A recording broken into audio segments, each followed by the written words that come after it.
Albert Stewart Warnkin is listed in the NSW Police Gazette of November 10, 1920, as charged with attempting to carnally know a girl 8 years old. No entry is found for Beutler, whose picture is inscribed willful and obscene exposure. This photograph was apparently taken in the aftermath of a raid led by Chief Bill McKay, later to be Commissioner of Police, on a house at 74 Riley Street, Lower Darlinghurst. Numerous charges were heard against the 15 men and women arrested. It was a house frequented by reputed thieves. Crime: murder. Eugenia Fellini spent most of her life masquerading as a man. In 1913, Fellini married a widow, Annie Burkett, whom she later murdered. The case whipped the public into a frenzy as they clamored for details of the man-woman murderer. Aged approximately 35, Joseph Messenger and Valerie Lowe were arrested in 1921 for breaking into an army warehouse and stealing boots and overcoats to the value of £29 3 shillings. The following year, when this photograph was taken, they were charged with breaking and entering a dwelling. Those charges were eventually dropped, but they were arrested again later that year for stealing a saddle and bridle from Rosebery Racecourse. As an adult, Messenger was active in inner Sydney underworld through the 1920s, and he appears in the NSW Criminal Register, July 16, 1930, entry number 171, as a seasoned criminal and gang affiliate. The description of his modus operandi includes: violently resists arrest, frequents wine saloons, billiard rooms, and racecourses, consorts with prostitutes. This photograph shows Messenger at age 18.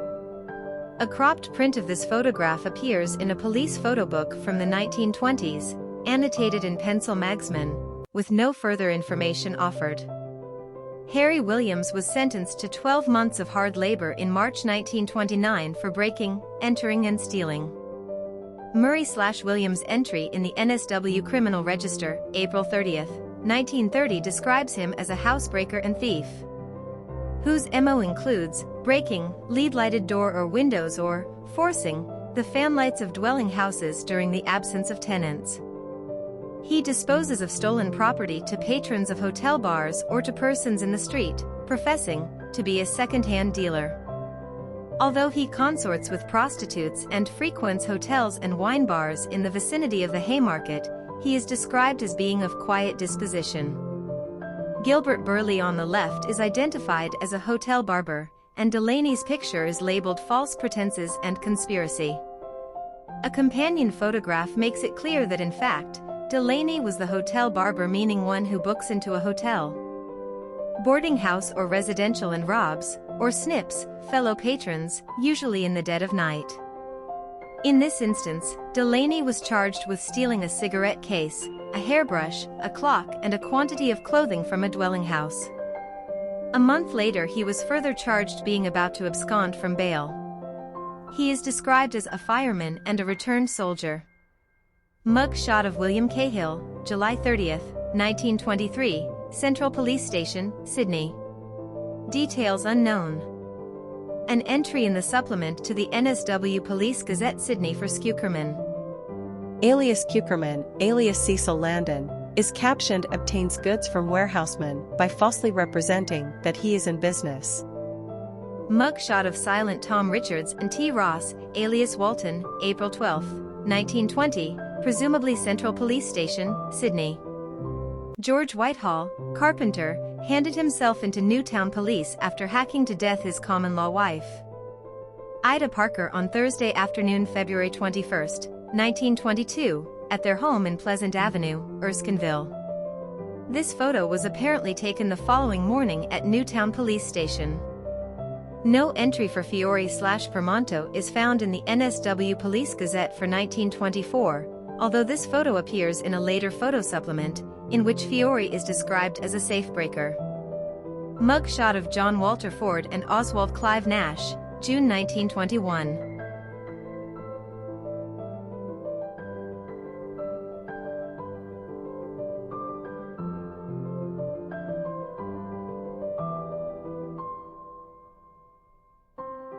Mugshot of Ernest Joseph Coffey, June 2, 1922, location unknown.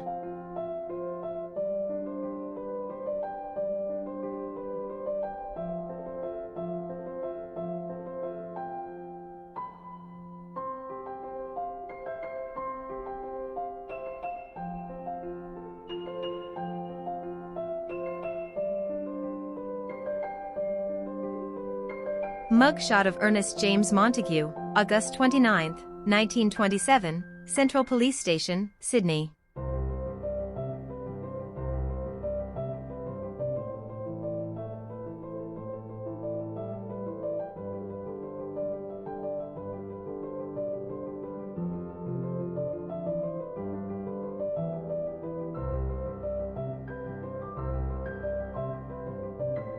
Mugshot of Thomas Bede, November 22, 1928. Captioned, "This man refused to open his eyes." Walter Keough appears in the photo supplement to the 1923 New South Wales Police Gazette, February 7, Group 1, page 4, identified as a pickpocket. And later in 1928, December 26, Group 4, page 15, as a suspected person and bogus land salesman. Keough was also profiled in exposes in the newspaper Truth in 1928, as a go-getter, i.e. a con man who sells suburban building blocks at grossly inflated prices. By falsely leading the buyers to believe the lots may be promptly resold for a huge profit.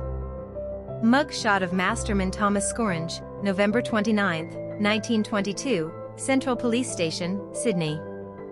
Patrick Riley, alias Matthew Edward Riley, was convicted in October 1924 of making counterfeit coins and of having a coining instrument, i.e. a mold, in his possession, for which he was sentenced to 2 years imprisonment with hard labor.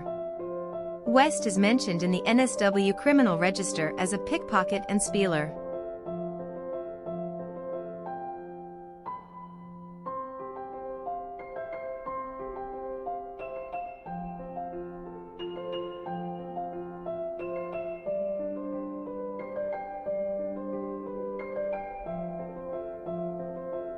Walter Smith is listed in the NSW Police Gazette, December 24, 1924, as charged with breaking and entering the dwelling house of Edward Mulligan and stealing blinds with a value £20, part recovered. And with stealing clothing, a value of £26, recovered, in the dwelling house of Ernest Leslie Mortimer. Sentenced to 6 months hard labor.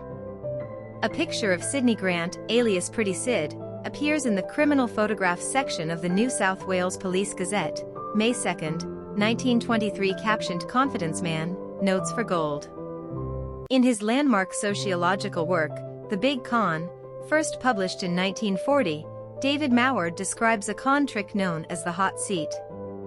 Then being practiced in Europe by such masters of their profession as Pretty Sid, Snowy T. Kangaroo John, Melbourne Murray, Devil's Island Eddie, Slab B, Rin Nan. It was not unusual then for the most accomplished Australian con artists to seek fresh fields in Britain, Europe, especially France, and North America, where their skills were held in high regard by fellow professionals. The quartet pictured were arrested over a robbery at the home of bookmaker Reginald Catton, of Todman Avenue, Kensington, on April 21, 1921.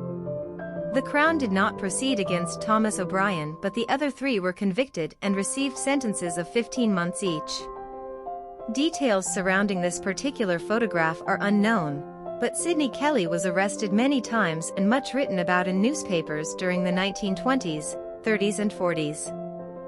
He was charged with numerous offenses including shooting and assault, and in the 1940s was a pioneer of illegal baccarat gaming in Sydney. This image appears in the photo supplement to the NSW Police Gazette, July 26, 1926, page 6, captioned, "Illicit Drug Trader. Drives his own motor car and dresses well. Associates with criminals and prostitutes. Harold Price was a thief and gunman." This photograph was taken after he was arrested and charged with committing robbery under arms at a house in Randwick, Sydney, for which he was sentenced to 2 years hard labor. The handwritten inscription on this unnumbered special photograph reads, "Frederick Edward Davies stealing in picture shows and theaters, deaths Surge Clark and Breen Central, July 14, 21. Police held sneak thieves in particularly low regard, which may account for the decision to photograph Davies in front of the police station's toilet stalls." The precise circumstances surrounding this picture are unknown, but Ellis is found in numerous police records of the 1910s, 20s and 30s. He is variously listed as a housebreaker, a shopbreaker, a safebreaker, a receiver, and a suspected person. A considerably less self-assured Ellis appears in the NSW Criminal Register of August 29, 1934. His convictions by then include goods in custody, indecent lawn gauge, stealing, deceiving and throwing a missile. Crime, malicious injury to property and wounding with intent to do grievous bodily harm. When a police officer arrived to arrest Esther Eggers for malicious damage, she attacked him, causing serious injury. Eggers was sentenced to 12 months in prison. Age 22.